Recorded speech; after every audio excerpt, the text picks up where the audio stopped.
Bismillahirrahmanirrahim. Assalamualaikum warahmatullahi wabarakatuh. Sahabat Basnas TV yang dirahmati Allah, selamat datang di acara Oase Zakat. Bersama saya, Supardili, pembawa acara Oase Zakat ini. Oase Zakat adalah program baru di Basnas TV yang akan membahas tentang program-program unggulan yang ada di Basnas tentu saja. Dan di episode pertama ini kita akan membahas tentang LPPM, Lembaga Pemberdayaan Peternak Mustahik, bersama dua orang narasumber kita yang sungguh luar biasa. Guru saya, sahabat saya juga ya, Ibu Nana Mintarti, beliau adalah anggota Basnas. Dan yang kedua adalah Pak Ajat Sudrajat sebagai ketua dari LPPM. Sahabat Basnas TV, Indonesia dengan potensi peternakannya yang luar biasa tentu saja menjadi peluang bagi mustahik ya untuk berdaya dan menghidupi kehidupannya, meningkatkan kualitas hidup ya. Dan program pemberdayaan ekonomi mustahik dalam sektor peternakan atau yang dikenal sebagai Balai Ternak Basnas bertujuan untuk meningkatkan produktivitas ternak dan meningkatkan pendapatan serta kesejahteraan peternak. Inilah tema yang akan kita bahas pada kesempatan kali ini. Dan mungkin saya langsung saja ini ke dua narasumber untuk menyapa kedua beliau. Bu Nana dan Pak Ajat, apa kabar? Baik, Alhamdulillah. Assalamualaikum Pak Supardili, apa Waalaikumsalam. kabar? Apa kabar juga nih Pak Ajat? Sudah lama nggak ketemu secara offline. Offline sudah lama ya.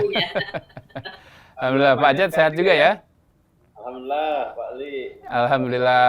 Ini Bu Nana sama Pak Ajat nggak boleh sakit. Jadi betul-betul harus selalu fit dan sehat terus. Sehat, betul. Nah, baik, saya ke Bu Nana dulu. Bu Nana, terkait dengan program Basnas ini, seperti apa visi Basnas dalam bidang peternakan ini, Bu? Ya, sebetulnya peternakan ini bagian dari upaya untuk memberdayakan mustahik ya. Jadi memang Basnas ini punya beberapa program terkait dengan pemberdayaan. Jadi memang kita punya ada dua kategori besar, program pendistribusian dan pendayagunaan. Nah, kalau pendistribusian itu kan memang seperti yang kita sudah ketahui bahwa dia sifatnya lebih untuk konsumtif, untuk kebutuhan darurat dan sebagainya.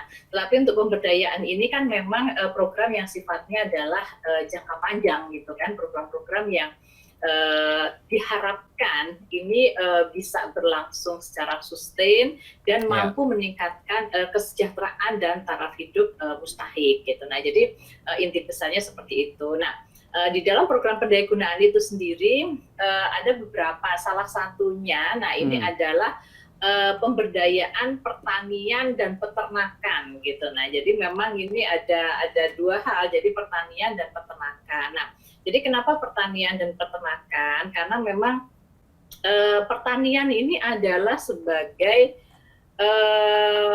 basis ketahanan pangan ya. Pertanian, peternakan ini adalah basis ketahanan pangan kita. Nah, jadi memang dengan kita memberdayakan para petani, para peternak, ya kita harapkan memang turut juga kita Basnas punya andil gitu ya, zakat ini punya andil selain juga mensejahterakan para mustahik. Nah, ini juga kan ada andil untuk memperkuat ketahanan pangan gitu di Indonesia gitu. Nah, diharapkan seperti itu Pak Supadi. Alhamdulillah. Ini visi yang luar biasa ya. Nah, Basnas sebagai lembaga negara begitu ya, yang tentu saja dipercaya publik, dengan dana zakat ini kemudian memberdayakan mustahik begitu ya. Nah, bagaimana penerimaan di masyarakat itu, Bu Nana, terkait dengan program ini? Sejauh ini kalau penerimaan di masyarakat alhamdulillah baik ya, karena kan kita memang melakukan pendekatan ini dengan pola partisipatori, artinya kita terjun langsung ke masyarakat, terus kemudian ada proses pendampingan gitu ya, bahwa ada pendamping program yang menggali persoalan, kemudian juga tinggal bersama, kemudian juga menjadi sahabat gitu ya bagi para peternak. Jadi ketika mereka mengalami kendala teknis, mereka mengalami persoalan, nah ini juga ada terus yang melakukan motivasi dan melakukan pendampingan teknis. Nah, tapi juga yang paling utama ini adalah ada penguatan aspek-aspek spiritualitas gitu ya, karena ini kan adalah dana zakat. Nah, sehingga memang harus ada unsur keberkahan. Nah, keberkahan itu ada ketika para baik entah itu peternak maupun usaha-usaha yang dilakukan oleh mustahik yang lainnya, ini juga mereka selalu membangun aspek spiritualitas ya, hubungan kepada Allah. Nah ini juga ini yang menjadi aspek utama juga di dalam pemberdayaan Basnas itu Pak Supadi. Baik, itu mungkin bahkan jadi poin yang sangat penting ya dalam program pemberdayaan ya. Karena kan pendamping itu tidak mungkin juga mendampingi 24 jam dan seterusnya ya. Iya, karena itu terkontrol dengan etos kerja ya. Jadi artinya dengan kita selalu membangun hubungan kedekatan dengan Allah, orang akan memahami apa sih sebetulnya hakikat hidup, dan dengan dia memahami hakikat hidup, dia punya etos kerja gitu. Nah itu juga yang penting gitu. Oh, alhamdulillah. Baik, saya ke Pak Ajat dulu. Assalamualaikum Pak Ajat. Salam Pak Ali. Alhamdulillah. Pak Ajat, karena kita baru Idul Kurban, ini dapat untung berapa ini para peternak kita? Ya, kalau secara umum rata-rata mereka itu kan melihara untuk persiapan kurban itu 5 ekor ya. Mari kita berhitung keuntungan per ekor itu sekitar 550 sampai 600 ribu. Oh, Masya Allah. Jadi ya antara 2,5 sampai 3 juta lah per peternak itu. Iya, iya. Ini keuntungannya full murni untuk peternak atau seperti apa, Pak? Ya, ini karena kemarin kan hanya untuk dari ternak saja ya. Mereka hanya untuk dari keuntungan, kemudian dari dari bagi hasil itu secara umum menjadi hak mereka ya secara keseluruhan. Alhamdulillah. Baik, baik. Nah, Pak Ajat terkait dengan program ini mohon disampaikan dulu ke para sahabat Basnas TV seperti apa visi misi secara khusus begitu ya LPPM ini, Pak. Ya, terima kasih Pak Ali. Jadi kalau kita lihat pendayagunaan zakat di bidang peternakan itu secara umum latar belakangnya kan zakat itu harus kita salurkan kepada 8 asnaf yang paling banyak, yaitu fakir miskin. Yeah. Nah, kalau kita lihat di data statistik kan paling besar orang miskin itu di daerah ya, atau di desa terutama, dan di atas 80% orang miskin di desa itu aktivitas seharinya itu sebagai petani dan peternak ya. Itu latar belakang kita menjalankan program pemberdayaan peternak dalam pendayagunaan zakat itu. Nah, kemudian yang kedua tadi disampaikan Bu Nana bahwa Basnas ingin terus melakukan sesuatu yang bisa menjamin terkait kedaulatan pangan atau ketahanan pangan di Indonesia ini, terutama mungkin kalau peternakan terkait ketersediaan kebutuhan protein yang bersumber dari hewani. Nah, kemudian secara teknis bahwa yang kita lakukan di program pemberdayaan peternak itu memadukan dua hal, yaitu program pengembangbiakan. Targetnya secara teknis kita ingin tadi ya memenuhi kebutuhan terkait pangan hewani. Di sini kita bicara teknis peternakan. Yang kedua, kita ingin menjalankan tadi proses penyaluran dana zakat. Tentunya di sini kita bicara pemberdayaan masyarakat. Jadi memadukan antara peternakan dengan pemberdayaan masyarakat. Secara umum seperti itu yang kita jalankan, Pak Ali. Jadi LPPM ini memang khusus hanya di peternakan ya? Atau ada program-program lain terkait ini? Saat ini kita fokus di peternakan, yang tentunya program lain itu ya masih sebagai turunan dari program peternakan. Misalnya kita dalam hal pengembangan usaha menginisiasi program pengolahan hasil dalam bentuk usaha akikah, kemudian integrated farming, karena di situ kita memiliki produk produk turunan dari kotoran, dari urin, kita manfaatkan untuk di pertanian. Makanya peternak kita di balai ternak, selain usaha peternakannya, mereka juga ada yang mengelola lahan untuk pemanfaatan dari kotoran hewan dan urin tadi. Jadi usahanya masih berkaitan dan menjadi turunan dari program peternakan gitu. Oh, baik. Hewan ternaknya apa saja Pak yang sekarang ini dipelihara atau dibudidayakan ya oleh para mustahik? Paling banyak saat ini di domba, kemudian kambing dan sapi ya. Saat ini kita masih di ternak potong. Insya Allah di akhir bulan ini September atau awal Oktober kita masuk di ternak perah ya, sapi perah insya Allah di Sleman di Yogyakarta. Nah, itu untuk ternak perah tahap pertama gitu. Sapi perah gitu ya, ya dengan produk susu ya kalau itu ya. Ya, betul. Baik, saya ke Bu Nana lagi.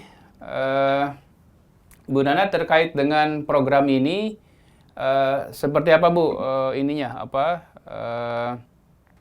jangkauan ke depan atau visi ke depan gitu ya, terkait juga mungkin dengan sinergi Bu, sinergi para pihak, apakah dengan pemerintah atau dengan lembaga yang lain atau dengan perangkat-perangkat desa begitu ya kira-kira. Monggo Bu. Iya, ya jadi memang program peternakan ini kan kita harapkan memang punya multiplier effect ya, tadi seperti Pak Ajat sampaikan. Nah jadi memang pertama kalau secara programnya sebetulnya ke depan itu harapannya ini akan terintegrasi gitu, jadi tidak hanya peternakan, karena memang gini, kalau kita melihat seorang peternak kan dia tidak mungkin hanya menjadi peternak ansih gitu ya, karena pasti biasanya dia juga seorang petani atau pekerjaan yang lainnya gitu. Nah biasanya sih sekarang ini kebanyakan peternak itu masih sambilan, bukan masih sambilan, jadi artinya dia masih ada pekerjaan yang lainnya gitu. Nah sehingga alangkah baiknya kalau secara program ini juga terintegrasi gitu. Nah jadi juga karena ini kan biasanya dari hulu ke hilirnya peternakan itu kan mulai dari penyediaan aspek pakannya gitu kan. Nah, terus kemudian tadi juga seperti Pak Ajat sampaikan hilirnya itu kan bagaimana dia sampai kepada pemasaran, pengolahan dan sebagainya. Nah, ini kan tentu saja membutuhkan satu proses sinergi gitu ya. Ya sinergi dengan baik dengan para pelaku-pelaku usaha yang lain gitu ya, usaha-usaha sesama mereka, terus kemudian juga sinergi dengan pihak-pihak terkait dalam hal ini ya pemerintah daerah gitu kan. Nah kemudian juga program peternakan ini kan pasti terkait dengan ibadah, yaitu ibadah kurban. Nah jadi kalau terkait dengan ibadah kurban ini, nah di sini kan pasti harus kebanyakan nih misalnya orang yang beribadah katakanlah dia berada di daerah perkotaan. Nah, bagaimana ini juga bisa mensuplai gitu kan hewan ternak yang baik gitu kan. Nah, dan kemudian biasanya trennya hari ini kan ternak kurban itu kan disalurkan ke seluruh pelosok gitu kan. Nah, bagaimana hewan ternak yang terkonsentrasi misalnya di satu wilayah itu juga bisa didistribusikan kepada wilayah lain yang memang benar-benar sangat membutuhkan, bahkan mungkin ada juga daerah-daerah sudah lama sekali tidak bisa menikmati ibadah kurban gitu, daging kurban. Nah, sehingga untuk pemerataan atau penyebaran hal ini kan pasti juga dibutuhkan sinergi dari multi pihak, banyak pihak gitu. Nah ini seperti itu Pak Supardi. Jadi artinya kita berharap bahwa program peternakan ini adalah dia punya multiplier effect ya, punya efek berganda di dalam peningkatan kesejahteraan masyarakat. Dan juga kan itu tadi sekali lagi ini kan hulu dan hilir gitu, dari hulu sampai hilir gitu. Betul. Seperti itu. Apakah ada target Bu ini ke Pak Ajat untuk dengan peternakan ini membuat desa itu betul-betul mandiri, makmur, berdaya begitu ya, berbasis peternakan? Ya pasti ada ya, dan sekarang ini kan yang sedang kita gagas itu konsepnya adalah balai ternak kan. Nah, jadi dalam balai ya. ternak itu memang dia juga mencakup hal-hal seperti livelihood-nya. Jadi livelihood-nya itu ya mulai dari manajemen peternakannya tadi, manajemen bibitnya, bagaimana pemeliharaan kesehatannya dan pakannya dan sebagainya seperti tadi Pak Ajat sudah sampaikan. Nah, tapi ini juga kalau hanya masalah-masalah teknis yang terkait dengan peternakan, tetapi tidak disupport atau tidak kita kelola kemandirian kelembagaannya, gitu ya, kelembagaan para peternaknya, karena mereka kan pasti juga berhubungan dengan pihak-pihak lain kan. Nah, ini juga tidak akan jalan juga, gitu, mandek juga. Bagaimana mereka juga didorong untuk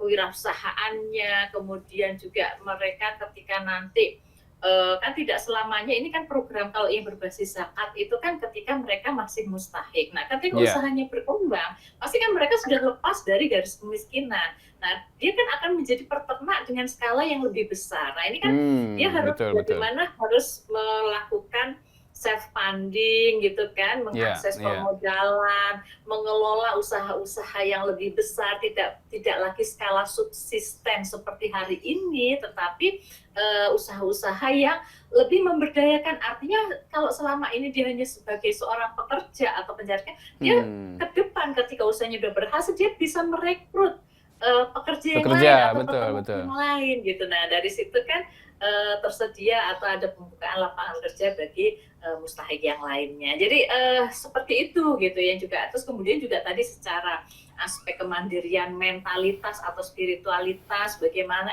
etos kerja juga terus tetap dijaga. Kemudian juga jangan lupa ketika sudah berhasil dalam usahanya membayar zakat, karena kan bagaimanapun ketika sudah lepas dari mustahik, nah ini kan sudah masuk dalam kategori mustahik kan juga harus membayar zakat, gitu, ada kewajiban bayar zakat supaya usahanya terus berkah dan tumbuh gitu. Masya Allah. Baik, Bu Nana, kalau terkait dengan kolaborasi yang tadi di-mention oleh Bu Nana, apakah program ini sudah bisa masuk ke tahap kolaborasi itu, misalnya dengan basnas-basnas daerah, begitu ya, atau dengan lembaga-lembaga yang lain, atau sekarang ini baru sampai pada tingkat modeling program gitu? Sekarang ini tampaknya sudah, Pak. Jadi mungkin nanti Pak Ibu bisa menjelaskan lebih lanjut. Nah, sekarang ini karena Basnas itu kan punya mitra, ada Basnas provinsi, Basnas kabupaten kota di seluruh Indonesia ya. Jadi Basnas provinsinya aja ada 34 provinsi dan 514 Basnas kabupaten kota. Nah, ada wilayah-wilayah atau daerah-daerah tertentu yang memang punya potensi komoditas peternakan gitu kan, pasti ada kan, karena karena kondisi daerahnya ya memang cocok untuk peternakan. Nah, dari situ mungkin kita berdiskusi nih, kita mencoba menawarkan ke teman-teman di Basnas, baik itu entah provinsi maupun kabupaten kota yang mungkin siap gitu untuk berkolaborasi gitu di dalam pengembangan program peternakan ini. Dan juga teman-teman dari LPPM ini, dari timnya Pak Ajat juga sudah berkoordinasi dengan HPTKI, himpunan Pak Ajat peternak domba, PDKI itu lupa singkat, pokoknya himpunan peternak domba kambing Indonesia. Nah, itu kan satu himpunan pengusaha atau pelaku usaha seluruh domba kambing seluruh Indonesia. Nah, ini juga sudah terjalin kerjasamanya. Nah, kemudian juga dengan pemerintah, baik dari dinas mungkin ya. Nah, ini juga sudah maupun dari di dinas di daerahnya. Nah, ini pasti kan ada sinergi yang terus dibangun gitu. Jadi mungkin tidak sebatas modeling, tetapi memang sudah kolaborasinya memang mulai ya. Bahkan mungkin ada sebaran wilayah yang sudah dibangun. Nah, ini mungkin nanti Pak Ajat ini yang lebih hafal titik-titiknya di mana saja program-program balai ternak yang sudah dilakukan gitu ya, sudah dibangun. Baik, kalau gitu saya ke Pak Ajat lagi. Pak Ajat, ini kita masuk lebih detail nih Pak kemudian, karena saya lihat program ini luar biasa begitu ya. Program yang saya tuh ingat ini Pak, pepatah Arab itu, negeri yang kaya ternak itu tidak akan pernah miskin, Pak. Nah, ini kan jadi sesuatu yang luar biasa ya, bagaimana kita kemudian Indonesia dengan potensi hebat ini kemudian bisa membuat peternakan ini menjadi ya salah satu leading sektor ya. Baik, untuk program ini seberapa banyak ininya Pak, penerima manfaatnya? Ya, sampai bulan akhir Agustus kemarin kita sudah ada di penerima mustahiknya 438 kakak ya, tersebar kita di beberapa balai ternak itu sampai saat ini 11 balai ternak di Sumatera, ada di Provinsi Aceh yaitu di Kabupaten Pidijaya, kemudian di paling selatan Sumatera di Lampung itu ada di Kabupaten Lampung Tengah, kemudian di Jawa paling barat di Banten itu di Kabupaten Serang, kemudian di Jawa Barat kita ada di Kabupaten Bekasi, Kabupaten Garut ya, kemudian di Kabupaten Bogor atau yang di Cimande paling dekat ya kalau kita dari Jakarta. Kemudian di Jawa Tengah kita ada di Kabupaten Malang, kemudian di Kabupaten Rembang, kemudian di Jawa Timur di Kabupaten Gresik, terus di Nusa Tenggara Barat di Lombok Barat, dan di Sulawesi Selatan di Kabupaten Maros. Nah, dari 11 titik utama itu kita sudah ada yang pola programnya itu sharing ya, atau tadi kerjasama. Pertama dengan Basnas Kabupaten Kota, yang saat ini sudah kita kerjasamakan dengan Basnas Kabupaten Maros. Jadi di situ ada sharing anggaran, juga ada sharing pendampingan dan permodalan untuk modal kerja.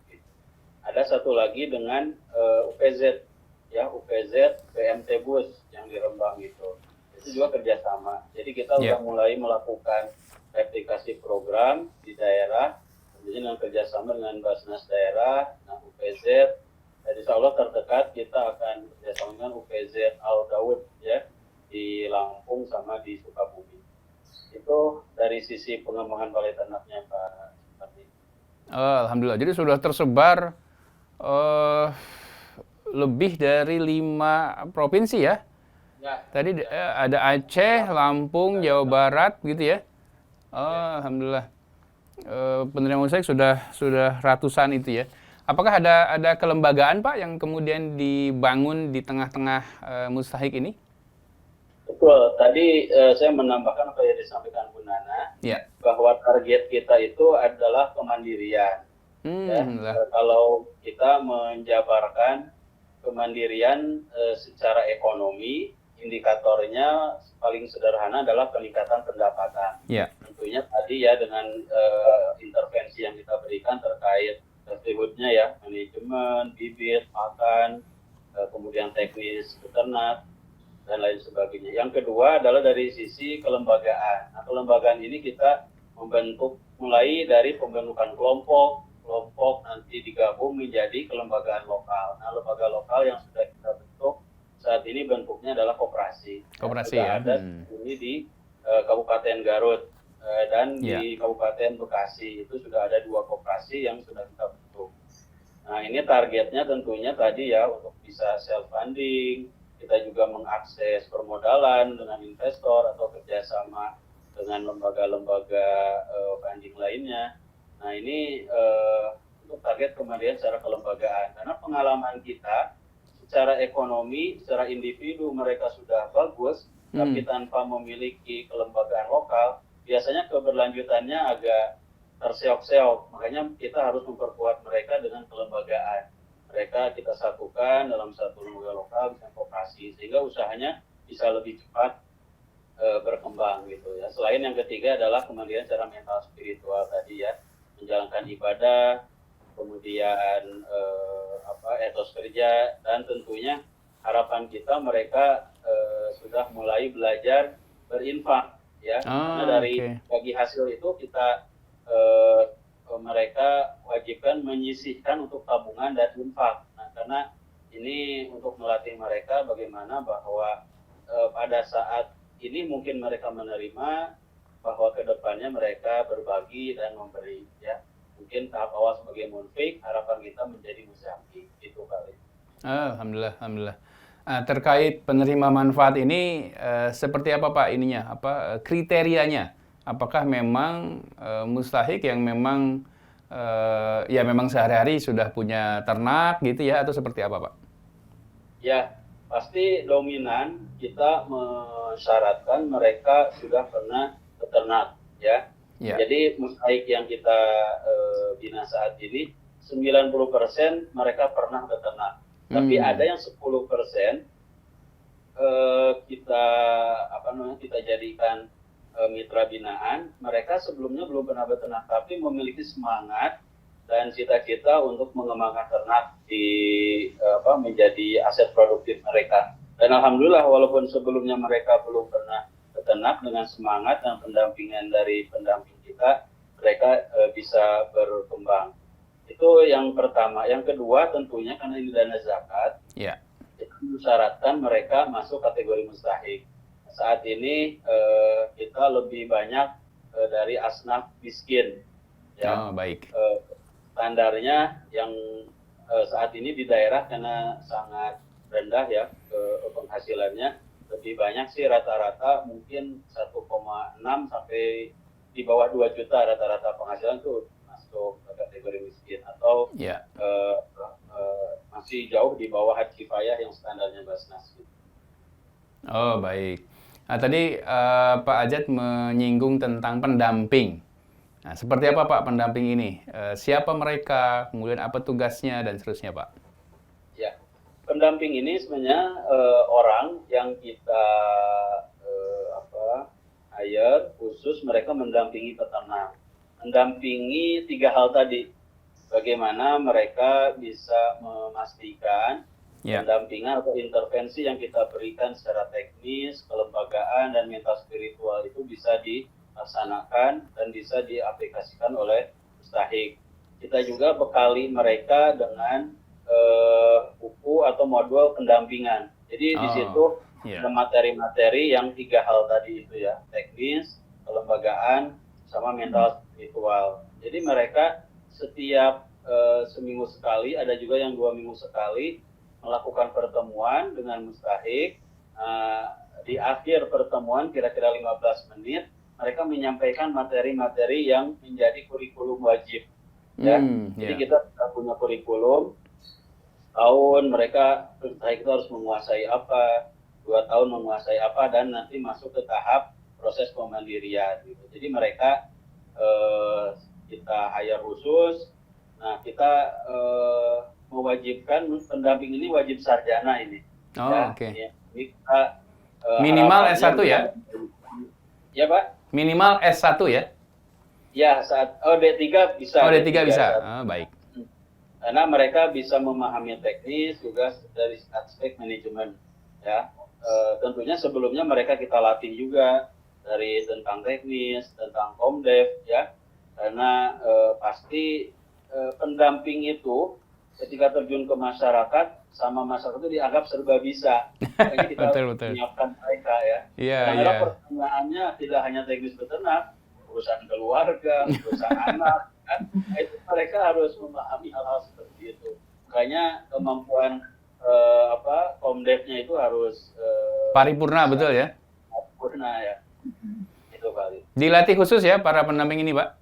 Ya, jadi setelah di-hire, kita latih, kemudian langsung kita coba biasanya 3 bulan, bagaimana mereka berinteraksi dengan masyarakat, ketika masyarakat bisa merasakan, oh ternyata orang ini bisa menjadi tempat keluh kesah, curhat, segala macam, insya Allah diterima, mereka biasanya happy lah dengan masyarakat di sana itu. Iya, iya. Ini biasanya mungkin disesuaikan dengan daerah masing-masing ya. Bisa orang Sunda yang ditempatkan di daerah Jawa Barat gitu ya. Ya, kita mengutamakan sebenarnya putra daerah. Kenapa? Ini pengalaman kita juga. Kalau kita misalnya menempatkan seseorang yang dia bukan orang asli, itu keberlanjutan program agak terganggu. Tapi kalau dia asli situ, setelah proses pemandirian, dia masih bisa berkomunikasi, bahkan karena kita buat kelembagaan lokalnya koperasi, mereka bisa kita jadikan sebagai manajer koperasi.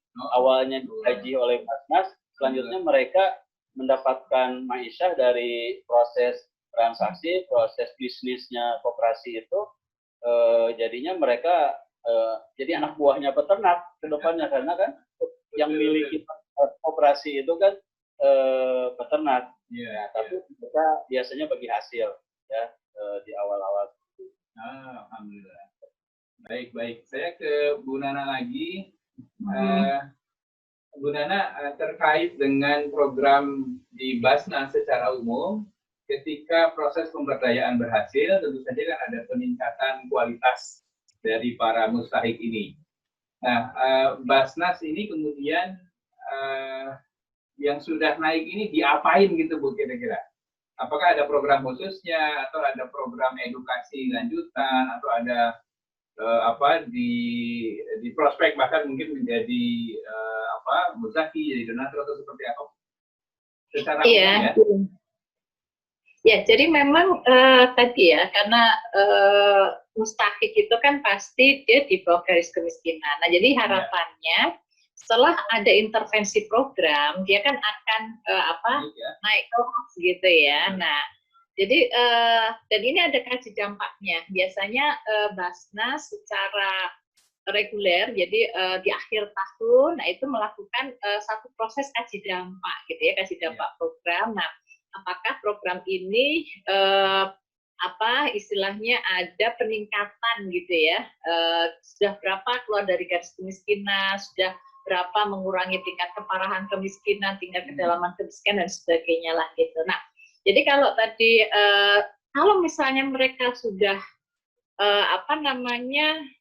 sudah sukses lah gitu programnya. Nah, jadi tadi kan sinergi multi stakeholder itu kan menjadi penting. Jadi memang sedari awal, sejak masa pendampingan, sejak masa intervensi program ini kan kelompok-kelompok mustahik ini kan sudah dihubungkan atau sudah dibangunkan link gitu ya, entah itu kepada pemerintah daerah atau dinas-dinas atau instansi terkait, nah maupun juga dengan jaringan pasar gitu. Nah, karena terutama jaringan pasar, karena jaringan pasar ini kan memang yang sebetulnya kalau jujur ketika mustahik itu bisa berproduksi tetapi tidak punya jaringan pasar dan tidak punya akses pasar, akses informasinya ya tidak akan naik kelas gitu. Nah, jadi ketika mereka sudah naik kelas dan memang dari awal dari masa pendampingan itu sudah dihubungkan dengan dilingkan gitu ya dengan pihak-pihak terkait, ya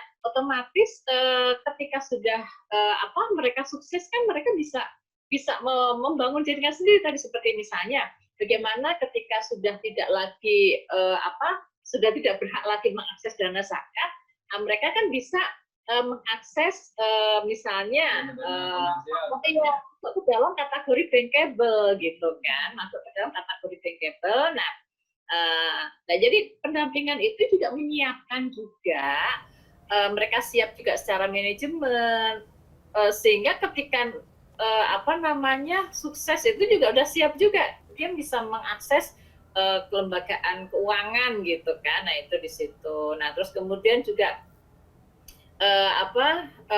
mungkin kita linkkan juga misalnya kalau misalnya memang dia masuk pada program misalnya kalau keuangan sosial Islam itu kan bisa masuk di kategori wakaf gitu. Kalau wakaf itu kan memang dia lebih besar gitu. Kalau zakat itu kan memang zakat itu adalah sebagai jaring pengaman sosial, dia memang untuk kebutuhan yang sangat mendasar. Atau kalau misalnya ini adalah wilayah pemberdayaan itu kategorinya memang masih di tataran yang subsisten. Nah, ketika sudah naik dari level tidak lagi subsisten, nah ini kan sudah bukan lagi di wilayah zakat gitu Pak. Jadi dari itu sudah siap banyak instrumen-instrumen keuangan Islam itu sudah banyak di luar yang instrumen zakat ini sudah ya tadi ada instrumen wakaf, ada instrumen bagi hasil dan sebagainya gitu. Ya, tapi tugas-tugas di Basnas atau tugas pemberdayaan ini adalah menyiapkan gitu ya sampai para mustahik atau kelompok-kelompok mustahik dalam hal ini adalah kelompok peternak ini siap gitu ya. Jadi siap secara teknis manajemen peternakannya, siap secara manajemen keuangannya, siap mengakses pasar gitu kan, siap berhubungan dengan pihak-pihak lain gitu ya, agar mereka tetap eksis gitu. Baik, Bu Nana, mungkin ini terakhir kepada Ibu. Kalau kita lihat secara makro, Ibu melihat seperti apa sih Bu kebijakan pemerintah terkait dengan pengembangan peternakan ini? Kita tahu kita ini kan pasar yang sangat besar, tetapi kalau bicara peternakan khususnya sapi misalnya kan masih impornya sangat besar ya, luar biasa itu. Nah, apakah di kebijakan ini ada bolong-bolong yang kira-kira mungkin Basnas bisa masuk untuk ya setidaknya menutupi sedikit dari bolong-bolong tersebut? Mungkin kalau masuk di wilayah kebijakan rasanya itu bukan di tataran Basnas mungkin ya, Pak Supati ya. Ya, jadi yang kita lakukan dalam hal ini adalah di aspek pemberdayaan mustahiknya ya. Mungkin kalau yang bisa kita lakukan adalah kita melakukan advokasi gitu ya. Karena kan memang dalam hal ini kan kita mewakili peternak gitu ya, mewakili peternak yang sudah mulai berdaya. Nah, ini mau naik kelas nih gitu. Mau masuk ke dalam jaringan pasar nih, siap untuk ya istilahnya siap untuk berkontribusi di dalam ketahanan pangan ya di aspek peternakan. Nah, itu kan banyak hal yang harus mulai aspek pasar itu kan persoalan mafia, persoalan banyak hal lah, carut marut dan sebagainya. Nah, ini kan memang harus ada dukungan advokasi juga. Nah, makanya mungkin kenapa sedari awal mungkin Basnas juga bekerja sama dengan HPTKI gitu. Nah, di sini kan ada fungsi biasanya himpunan atau asosiasi profesi itu kan melakukan fungsi-fungsi advokasi gitu. Nah, jadi mudah-mudahan dengan adanya kegiatan advokasi, kita menyuarakan. Nah, kita harapkan kebijakan ini berpihak kepada para peternak, ya para peternak kecil lah, para peternak duafa gitu ya. Harapannya memang seperti itu gitu. Nah, sehingga apa yang dilakukan di dalam program-program pemberdayaan ini tidak dimentahkan kembali oleh kebijakan-kebijakan yang justru memiskinkan gitu. Nah, itu harapan kita seperti itu. Baik, alhamdulillah, semoga harapan itu didengar juga oleh para pengambil kebijakan dan perumus kebijakan sehingga betul-betul bisa bersinergi ya di level baik strategis maupun di teknisnya ya Bu ya. Baik, saya ke Pak Ajat lagi. Pak Ajat, ini kalau peternak ini, mustahik ini kemudian ada yang curang Pak, seperti apa Pak protokolnya? Ya Pak Ali, jadi gini, kita itu memfasilitasi semua mustahik itu membuat aturan sendiri, gitu ya. Baik. Kita menyebutnya aturan kelompok. Jadi begitu kelompok terbentuk, mereka sama-sama bermusyawarah. Oh ya udah, kita sepakat pertemuan setiap malam sebulan berapa kali. Kemudian kalau nggak hadir gimana? Ya udah, misalnya ada mulai dari yang pertama saya diingetin. Dan yang kedua misalnya didenda bayar 10.000, yang ketiga dikeluarin. Jadi dari kelompok ya. Sebagai fasilitator mengarahkan atau memfasilitasi mereka agar mereka membuat aturan sendiri gitu. Walaupun sebenarnya dalam tanda petik aturan itu sebenarnya aturan program Basnas secara umum, cuma kita menyampaikan kepada mereka bahwa ini adalah aturan kelompok, aturan mereka. Jadi ketika ada yang melanggar, ya mereka menghukum mereka sendiri dalam tanda petik ya. Jadi ada hukumannya. Hukum sosial ya yang diharapkan ya. Ya sampai paling berat ya dikeluarkan dari kelompok seperti itu. Tapi sampai sekarang belum terjadi kan Pak ya? Jangan sampai terjadi ya. Mudah-mudahan enggak ya. Biasanya sekali karena belum paham atau belum terlalu aktif di kelompok, mereka masih ada yang melanggar 1-2 ada, tapi insya Allah berikutnya mereka sudah paham. Iya, Pak Ajat, di lapangan masalah-masalah apa aja sih Pak yang dihadapi itu, terutama oleh pendamping melaporkan ke manajemen gitu ya? Ya, jadi sebenarnya tadi karena latar belakang mereka kalau dari sisi teknis sebenarnya sudah Sudah peternak paham ya? lah mereka ya. Itu jarang sebenarnya masalah teknis yang sifatnya ada kendala, misalnya ternak sakit, itu kita poles sedikit, kita tambahin kaidah-kaidah ilmiah dengan bahasa peternak, insya Allah mereka paham. Yang paling penting adalah di aspek perubahan mental ya, dari sisi paradigma, dari sisi cara pandang mereka. Yang awalnya mereka mungkin ya tadi karena kebiasaan sebelumnya program-program itu tanpa ada aturan, tanpa ada pendampingan, sehingga begitu menerima bantuan, misalnya oh ini milik saya, pokoknya terserah saya. Memang betul itu seperti itu, ya itu miliknya, haknya mustahik. Cuma kan kita punya kewajiban menjaga agar haknya mustahik itu terjaga secara berkelanjutan jangka panjang, sehingga manfaatnya bisa dirasakan oleh para mustahik itu tidak hanya saat ini saja, tidak seperti charity bagi-bagi tinggalin. Habis ya, baik. Nah, permasalahan utama itu merubah mindset itu yang perlu waktu, bisa jadi sebulan, 2 bulan. Di situ paling penting ya di awal-awal bulan pertama itu. Kalau terkait pemasaran Pak, apakah juga Basnas ikut membantu atau sepenuhnya udah diserahkanlah ke peternak? Ya, yang dibantu Basnas tentunya yang pertama khusus untuk kurban itu sudah kita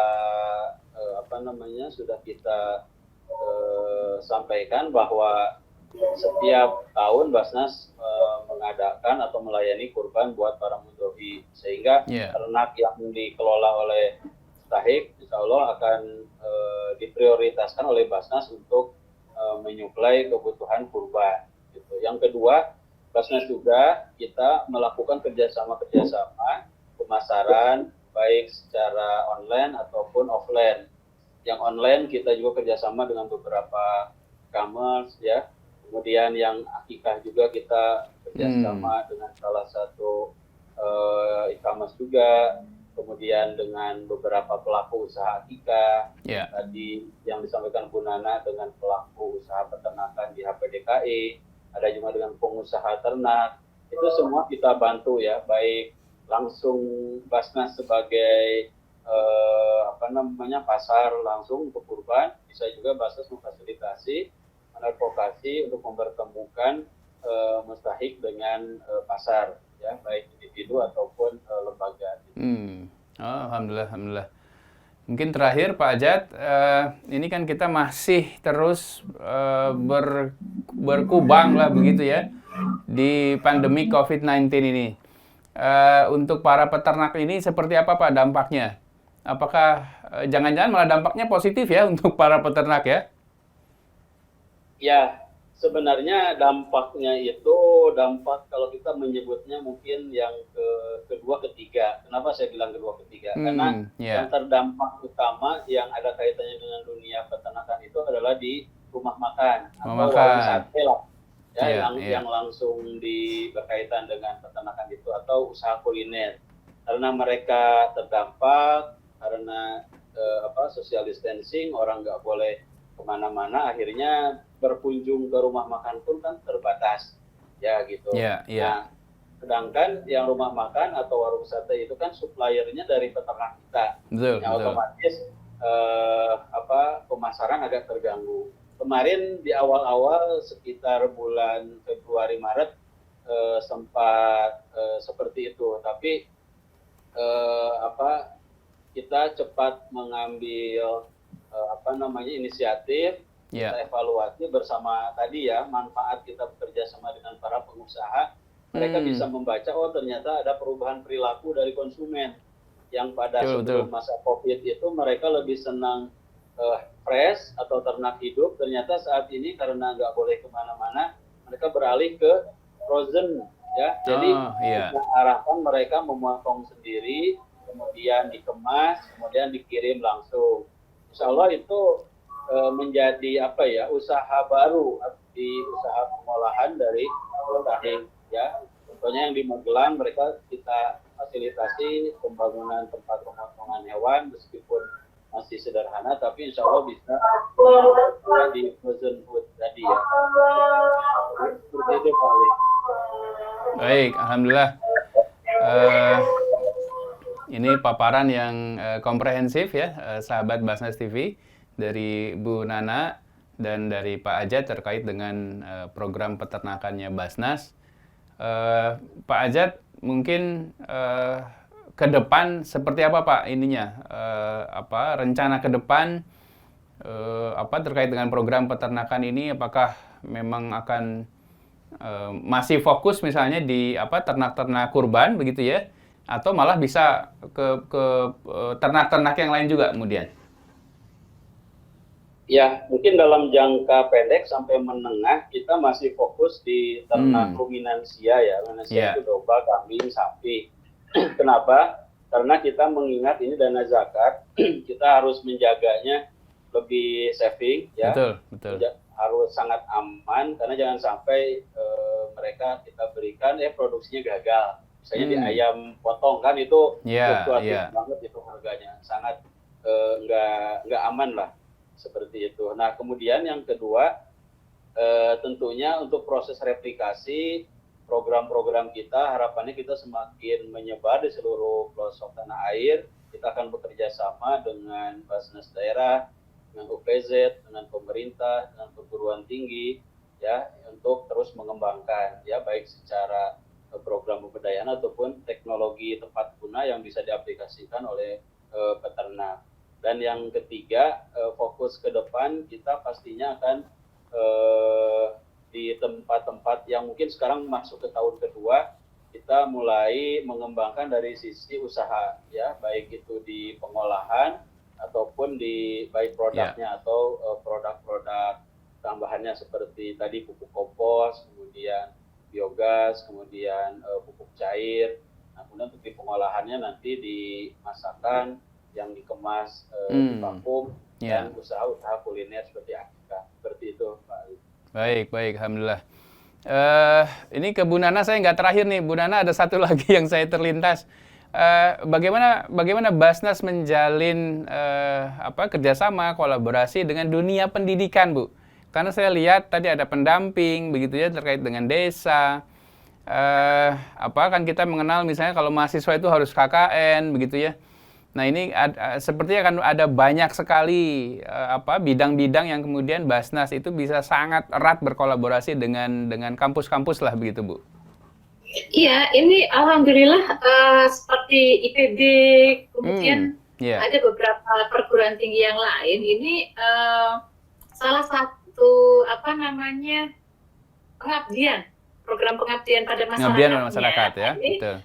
Kolaborasi dengan Basnas gitu. Nah, jadi salah satunya misalnya memberikan semacam training atau semacam pelatihan gitu kan. Nah, jadi kita harapkan memang kita sebagai praktisi ini kan biasanya suka nggak sempat belajar. Nah, jadi dengan adanya kolaborasi dengan akademisi itu kan kita mungkin mendapatkan mungkin teknik-teknik baru atau banyak hal lah mungkin ya, ilmu baru yang update lah gitu ya, update dari sisi teknis gitu. Nah, jadi harapnya seperti itu. Dan karena ini merupakan satu kolaborasi, karena rupanya kampus itu diharapkan para dosennya itu ada semacam program pengabdian pada masyarakat ya. Nah, dan mereka juga harus senang juga sih menyalurkan ilmunya gitu kan. Mereka punya lahan untuk punya lahan yang ya dia bisa melatih dan mendidik masyarakat gitu. Nah, jadi ini ada kolaborasinya Pak Spadi. Jadi utamanya dengan pihak LPPM-nya, biasanya lembaga pengabdian masyarakat yang ada di kampus. Nah, begitu juga selain dari pihak kampus, ya ada juga misalnya kita kayak seperti dengan Kementerian Desa atau Kemendes. Nah, mereka kan juga ada program-program pendampingan juga. Nah, ini juga bisa satu proses sinergi gitu ya, bersama untuk meningkatkan kapasitas dan kualitas dari teman-teman pendamping gitu. Karena memang sebetulnya di dalam program di dalam program pemberdayaan itu pendamping itu menjadi hal yang paling utama gitu ya. Betul, Jadi betul. boleh dikatakan itu 70% keberhasilan itu ya juga tergantung kepada bagaimana keseriusan teman-teman pendamping di lapangan gitu. Karena kan yang menjadi frontliner yang tiap hari bertemu itu ya teman-teman pendamping gitu kan. Nah, jadi kalau pendampingnya tidak serius, ya pendampingnya juga secara kapasitas juga masih kurang. Nah, ini juga ya pasti programnya juga tidak akan berjalan dengan baik. Mungkin seperti itu. Baik, alhamdulillah, masya Allah. Ini saya betul-betul terkagum-kagum dan alhamdulillah bersyukur sekali kepada Allah Subhanahu Wa Taala. Basnas kemudian memiliki program yang sungguh luar biasa, ya, program yang kemudian bisa memajukan mustahik, bahkan memajukan desa ya secara keseluruhan. Baik, kita tiba di akhir acara ini, Bu Nana dan Pak Ajat. Saya persilahkan mungkin ada closing statement sedikit ya untuk Bu Nana dan Pak Ajat. Silakan Bu Nana. Ya, kita berharap mudah-mudahan dengan pemberdayaan peternak ini, artinya dengan kontribusi zakat di dalam peternakan ini, mudah-mudahan bisa mensejahterakan ya, meningkatkan taraf hidup, harkat hidup para peternak yang selama ini memang masih sangat subsisten gitu. Harapan kita seperti itu. Nah, jadi mudah-mudahan kalau porsi atau zakat ini semakin membesar gitu ya, dan dana zakat itu porsinya juga semakin besar, akan lebih banyak lagi para peternak duafa yang bisa dibantu gitu. Nah, kita harapkan juga secara kebijakan peternakan, secara kebijakan tata kelola peternakan ini juga mendukung gitu. Nah, sehingga memang tidak hanya sekedar persoalan modal, tetapi juga persoalan pemasaran, persoalan rantai produksi dan sebagainya ini turut mensejahterakan para peternak duafa. Harapan kita seperti itu. Amin, amin, alhamdulillah. Baik, Pak Ajat, silakan Pak. Ya, dengan kita melakukan pendayagunaan zakat di bidang peternakan, tentunya tadi ya saya sampaikan di awal bahwa kita berarti menjalankan menjaga atau mempertahankan ketahanan pangan. Ya, kita juga menguatkan kedaulatan pangan, dan yang kedua adalah mensejahterakan, tentunya insya Allah di tahap akhirnya bisa merubah mustahik ya menjadi muzaki di bidang peternakan. Kira seperti itu, Pak. Baik, sahabat Basnas TV yang dirahmati Allah, alhamdulillah kita sudah selesai menguliti, membahas ya program pemberdayaan peternak ini. Saya ucapkan terima kasih yang sebesar-besarnya untuk Bu Nana, anggota Basnas Republik Indonesia, dan Pak Ajat sebagai Ketua LPPM Basnas. Semoga kiprah dan dakwah dan perjuangan Bapak Ibu semua kemudian makin maju dan kemudian hasilnya betul-betul bisa dirasakan oleh para mustahik. Baik, sahabat Basnas TV yang dirahmati Allah, alhamdulillah kita sampai di akhir acara. Luar biasa ya program Basnas yang satu ini. Nanti kita masih akan membahas program-program Basnas yang lain yang insya Allah tidak kalah hebatnya, tidak kalah bermanfaatnya untuk masyarakat, dan betul-betul efektif dalam membantu para fakir miskin ya di negara kita. Dan ini menjadi sesuatu yang penting didukung oleh kita semua. Itu sebabnya monggo para sahabat Basnas TV mencari tahu lebih banyak tentang Basnas begitu ya, baik di sisi programnya, kemudian orang-orangnya dan seterusnya ya, itu boleh juga. Dan kemudian jangan lupa mendonasi ya, berzakat ke Basnas, berinfak, bersedekah, bahkan berwakaf ke Basnas, karena kemudian ternyata Basnas mendayagunakan Jiswaf ini sungguh luar biasa. Terima kasih, saya Supardili. Assalamualaikum warahmatullahi wabarakatuh.